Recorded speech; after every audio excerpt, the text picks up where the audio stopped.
요한복음 4장 31절부터 34절까지 보겠습니다. 그 사이에 제자들이 청하여 이르되 랍비여 잡수소서. 이르시되 내게는 너희가 알지 못하는 먹을 양식이 있느니라. 제자들이 서로 말하되 누가 잡수실 것을 갖다 드렸는가 하니 예수께서 이르시되 나의 양식은 나를 보내신 이의 뜻을 행하며 그의 일을 온전히 이루는 이것이니라. 아멘. 예수님께서 나의 양식은 나를 보내신 이의 뜻을 행하며 그의 일을 온전히 이루는 것이라 라고 말씀을 하셨습니다. 우리가 때가 되면 밥을 먹어야 됩니다. 안 그러면 에너지가 공급이 안 되니까 기운이 없죠. 움직일 수가 없습니다. 일을 할 수가 없습니다. 그래서 인간이 기본적인 삶을 살아가려면 계속해서 아침, 점심, 저녁을 먹어야 됩니다. 세 끼를 못 먹으면 두 끼라도 먹어야 됩니다. 그래야 정상적인 삶을 살아갈 수가 있습니다. 그런데 때가 돼가지고 식사를 해야 되는데 예수님 식사를 어떻게 하셨는가 제자들이 궁금했습니다. 그랬더니 예수님이 말씀하시기를 내게는 너희가 알지 못하는 먹을 양식이 있느니라 하시면서 내 양식은 나를 보내신 이의 뜻을 행하는 것, 하나님 아버지가 작정하신 뜻을 이 땅에서 이루는 것이 나의 양식이고 그 일을 온전히 이루는 것, 완성하는 것이 나의 양식이다 라고 말씀을 하셨습니다. 그러니까 육체적인 에너지를 공급받고 일상적인 삶을 사는 것이 양식인데요. 예수님은 영적인 것을 말씀을 하셨습니다. 그러니까 사람이 떡으로만 살 것이 아니요 하나님 입으로 나오는 모든 말씀으로 살아야 된다라고 마태복음 4장 4절에 나와 있죠. 같은 맥락입니다. 우리가 아무리 맛있는 음식 먹어도 그것만으로는 인간이 만족을 못합니다.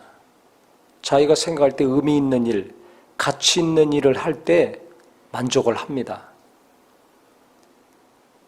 육체가 만족하는 것이 있고 내 혼, 내 감정과 생각, 혼이 만족하는 게 있습니다. 또 영이 만족하는 게 있습니다. 영은 하나님께로부터 오는 것이 채워졌을 때 만족을 합니다. 그래서 일반적으로 육에 속한 사람은 눈으로 보는 것에만 만족하고 먹는 것에 만족하고 귀로 듣고 이 육체의 감각이 체험하는 것을 통해서 만족을 누리고 삽니다. 그런데 조금 발전한 사람, 성숙한 사람은 그것으로 절대 만족하지 못합니다. 문화적인 어느 정도 수준의 삶을 영위해야지 만족합니다. 책도 좀 봐야 돼요. 음악도 팝송, 대중음악만 듣지 않고 클래식 음악도 좀 들어야 돼요. 고상한 음악을 들어야 돼요. 미술관도 가고 박물관도 가고 문학책을 또 보고 지적인 욕구를 채워줘야지 만족을 합니다. 그런데 예수 믿는 사람은 그것만으로 또 만족을 못해요. 왜? 영이 있잖아요. 육체적인 감각을 통해서 만족할 수가 있습니다. 이게 육적인 사람입니다. 혼을 만족시키는 것이 있습니다. 그래서 지적인 만족감, 쾌락을 느낍니다. 감정적인 풍부함을 누리며 삽니다. 그런데 영이 만족해야지 예수 믿는 사람들은 완전한 만족감을 느낍니다. 예수님도 마찬가지예요. 우리 이 땅에 사는 죄인도 영과 혼과 육이 만족해야 충만하고 행복하고 한데요. 예수님 말할 것도 없죠. 그러니까 예수님이 얻는 에너지, 힘, 이 땅에 사는 존재의 이유, 가치, 그게 무엇인가? 하나님 뜻을 이루는 것이라는 겁니다. 육적인 사람의 가치는 자기 육신의 쾌락을 누리면 끝입니다. 더 이상 추구하는 것이 없어요. 그래서 육체의 쾌락과 만족을 위해서 열심히 일하고 돈을 벌고 그 돈을 쓰고 열정을 불태우다가 끝냅니다. 혼적인 사람은 절대 그것으로 만족 못합니다. 그래서 자기의 지성과 감성과 자기 이성의 욕구를 만족시키기 위해서 많은 또 시간을 쓰고 물질도 쓰고 에너지를 씁니다. 영적인 사람은 자기 영의 만족을 위해서 또 시간을 쓰고 마음을 다합니다. 그럴 때 힘이 생겨요. 기쁨이 있어요. 우리는 영과 혼과 육이 이 세 가지가 있기 때문에 이게 균형 있게 잘 돌봐야 됩니다. 한쪽으로 치우치면 하나가 약해지죠. 그러면 무엇인가 밸런스가 깨지기 때문에 삶이 우울해져요. 만족이 떨어집니다. 이 지적인 욕구를 추구하는 사람들은 육적인 욕구를 추구하는 사람들을 좀 경시합니다. 하대합니다. 또 영적인 욕구가 강한 사람들은 영적인 충만함을 누리면서 이 혼적인 사람들, 고상한 척하면서 하나님 안 믿는 사람들 무시하죠. 육적인 사람은 쳐다도 안 봅니다. 아주 무시합니다. 그런데 그렇게 무시할 거 없어요. 바리새인들이 그랬잖아요. 육적인 사람들이라고, 죄인들이라고 무시를 얼마나 했습니까? 자기들은 영적인 사람이라고 수준이 높다고 생각했습니다. 그게 맞는 말 같지만 잘못된 거예요. 왜? 주님은 그 모든 사람들의 죄를 담당하시고 모든 사람들의 연약함을 담당하시고 구원해 주셨습니다. 예수님이 보실 땐 똑같은 거예요. 영적인 욕구를 추구하는 사람이나 지적인 욕구, 감성적인 욕구를 추구하는 사람이나 육적인 욕구를 추구하는 사람이나 똑같이 죄인입니다. 자기들이 볼 때 뭐 고상하고 좀 수준이 낮고 이런 거죠. 예수님이 볼 때, 하나님이 볼 때는 똑같은 죄인이에요. 다 예수님이 필요하고 예수의 피를 힘입어야 될 사람들입니다. 그래서 예수를 믿고 은혜 받으면 사람 차별을 안 합니다. 하더라도 믿기 이전보다 좀 덜 하죠. 내가 누군가를 무시한다. 내가 문제가 있구나. 이걸 빨리 깨달아야 됩니다. 근데 이걸 모르니까 계속 하는 겁니다. 누구는 높이 보고 누구는 좀 아래로 보고 하는 게 내게 있습니까? 내가 문제가 있는 거예요. 누구나 그런 게 있습니다. 저도 그런 게 있어요. 근데 어느 순간에 깨닫죠. 언제 깨닫습니까? 성경을 보면서 예수님이 사람들 대하시는 거, 누구를 책망하셨는가, 누구를 가까이 하셨는가, 성경을 보면서 깨닫습니다. 아, 내가 책망받을 자구나.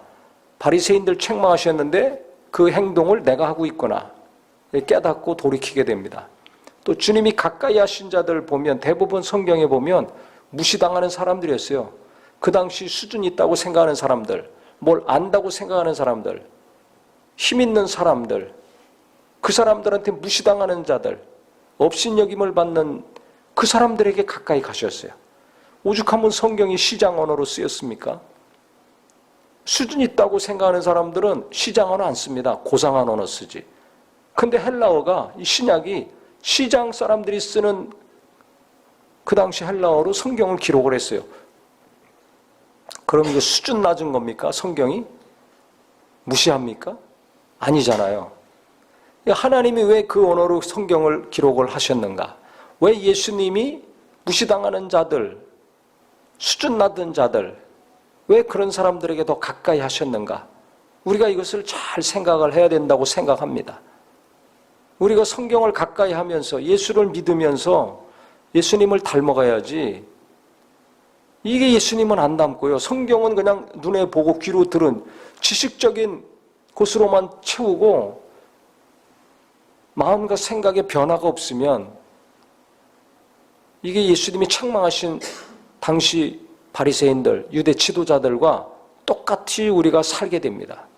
그래서 성경을 자세히 보면요. 지금 예수 믿은 지 오래된 사람들, 목사를 비롯해서 신앙생활 오래 한 사람들이 대부분 바리새인들이 했던 거랑 비슷하게 하고 있어요.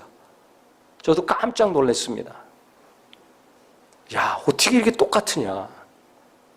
나는 안 그런데, 나는 안 하고 있는데 라고 생각하는데요. 자세히 성경을 보면 예수님이 지적하신 거 보면 거의 똑같아요. 가정에서도 마찬가지예요. 나는 아니야 라고 생각할지 모르지만 가만히 보면 예수님이 지적하시고 책망하신 거 그대로 집에서 부모들이 하고 있어요.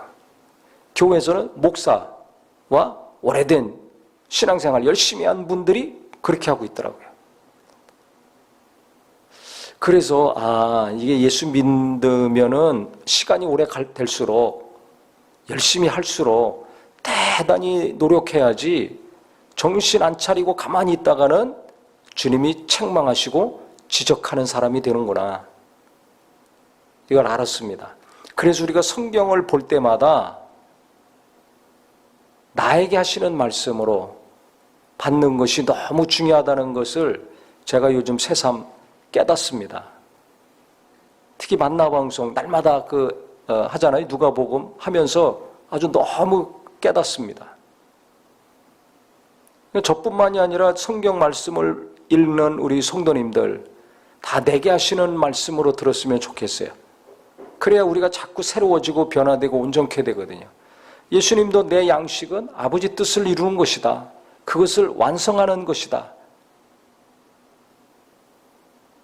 예수님은 그것을 하실 때 아버지 뜻을 이루시고 육체를 입고 오셔서 우리 죄를 다 해결하시고 부활하셔서 하늘나라로 다시 가시는 것, 그것이 존재 이유예요. 그것을 생각할 때마다 너무나 힘이 생겨요.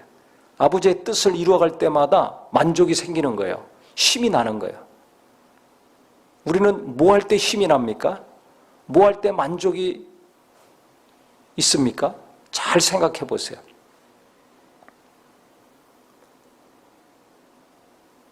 다 바라고 원하는 것들이 있습니다. 그것이 이루어지면 뭐가 좋습니까? 누가 좋아합니까? 나만 좋아합니까? 그러면 좀 문제가 있는 거예요. 나도 좋고 남도 좋아. 이러면 좀 잘하는 겁니다. 근데 나도 좋고 남도 좋고 하나님도 좋아하셔. 그러면 이게 진짜예요. 이게 수준 높은 겁니다. 이게 잘하는 겁니다. 나만 좋아. 이건 한 50점 정도 됩니다. 근데 나도 좋고 남도 좋아. 한 7, 80점 됩니다. 근데 하나님도 좋아하셔. 하나님도 기뻐하는 일이야. 하나님도 감동하시는 일이야. 이게 100점이죠. 90점 이상 되는 일이라고 생각이 됩니다. 그러니까 예수님은 좀 밥 좀 안 먹어도 배는 고파요. 기운은 없어요. 뭐 맛있는 거 드셨겠어요? 어렵게 사는 사람들하고 주로 같이 다니시고 식사를 하시더라도 그런 사람하고 밥을 먹었으니까 뭐 화려한 반찬이나 뭐 풍성한 고기나 음료나 과일이나 이런 게 있었겠습니까? 어렵게 사는 사람들 반찬 뭐 생각 할 수 있잖아요. 추측이 가능하지 않습니까? 화려한 밥상이 아닙니다. 맛있는 것들 별로 없었을 거라고 여겨집니다. 그래도 기쁨으로 같이 먹는 거예요. 같이 먹는 것에 기쁨이 있는 거지 맛있는 게 있다고 기쁩니까? 주님이 우리와 함께 하시는구나. 우리 집에 오셔서 같이 식사하시는구나. 그 자체가 기쁜 거 아닙니까? 저들은 우리를 무시하고 비난하는데 아니 이분은 우리를 환대해줘. 식사도 같이 해. 저들은 나를 차별하는데 내게 말도 걸어줘. 내 가슴 아픈 일을 알아주셔. 얼마나 위로가 되고 기쁨이 넘칩니까? 그런 상태에서 밥까지 같이 먹으니 음식이 뭐가 맛있냐 없냐 이게 무슨 관심사겠습니까? 그게 문제가 아니에요. 밥상에 어떤 반찬이 올라왔느냐 이게 문제가 아니에요. 얼마짜리가 올라왔느냐 이건 아무도 신경 안 써요. 그냥 예수님과 함께 한다는 것 자체가 기쁨입니다. 이게 진짜 예수 믿는 사람들이에요. 직업이 뭐냐, 연봉이 얼마냐, 어느 대학 나왔냐, 뭐 타고 다니느냐 우리는 시도 때도 없이 그거 쳐다보고 신경 쓰잖아요. 예수 제대로 믿으면 그거 신경 하나도 안 씁니다. 그냥 함께하는 것으로 기뻐해요.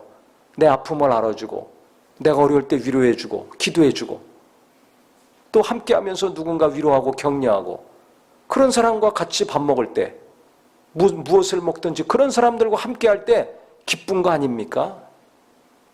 그럴 때 힘이 생기는 저와 우리 모두가 되기를 바랍니다. 꼭 비싼 식당 가가지고 화려한 음식을 먹고 좋은 옷 입고 좋은 차 타고 가가지고 그런 거 계속 먹고 마시고 즐겨야 기쁘고 만족합니까? 제가 볼 때는 50점이에요.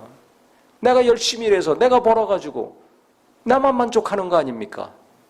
내 옆 사람들이 만족합니까? 하나님이 기뻐하실까요?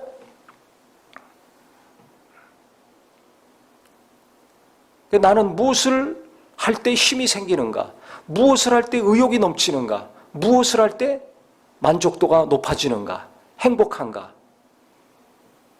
나만 좋아하는 거 찾지 말고 남도 내가 한 것으로 말미암아 같이 기뻐하고 좋아하고 더불어 하나님도 기뻐하시는 것을 이룰 때 우리가 진짜 예수님처럼 행복해하고 기뻐하고 새 힘이 솟구치는 은혜의 삶이 되기를 바랍니다.